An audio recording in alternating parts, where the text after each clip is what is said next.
విషయంలో ఇద్దరు యువకులు నడి రోడ్డుపై థార్ జీపులతో బీభత్సం సృష్టించిన కేసులో A1 గా ఉన్న బొల్లా ఓం, A2 గా ఉన్న లింగంనేని రోహిత్ పోలీసులు అరెస్ట్ చేసి రిమాండ్కు తరలించారు.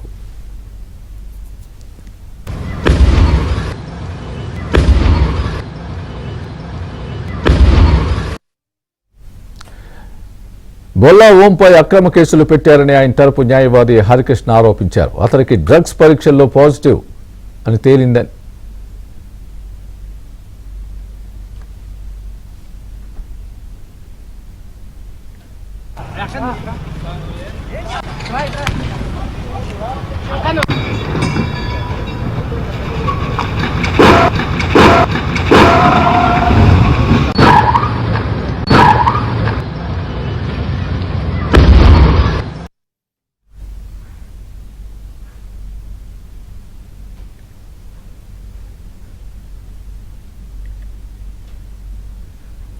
ఓ యువతి విషయంలో ఇద్దరు యువకులు నడి రోడ్డుపై థార్ జీపులతో బీభత్సం సృష్టించిన కేసులో A1 గా ఉన్న బొల్లా ఓం, A2 గా ఉన్న లింగంనేని రోహిత్ను పోలీసులు అరెస్ట్ చేసి రిమాండ్కు తరలించారు.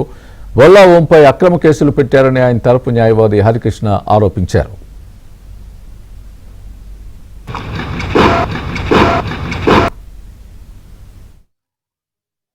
దీంట్లో జరిగిన 2 కార్లు ఒకరికొకరు కొట్టుకున్నారు. తర్వాత కార్లు దిగి ఒకళ్ళ కారు ఇంకొకళ్ళు కర్రలతో కొట్టుకున్న దృశ్యాలు మాత్రమే ఉన్నాయి. దాంట్లో ఎటువంటి మారణాయుధాలు లేవు, ఎటువంటి ఆడవాళ్ళు లేరు, ఎటువంటి గాంజా కానీ లేదంటే డ్రగ్స్ కానీ తీసుకున్నట్టుగా ప్రూవ్ కాలేదు.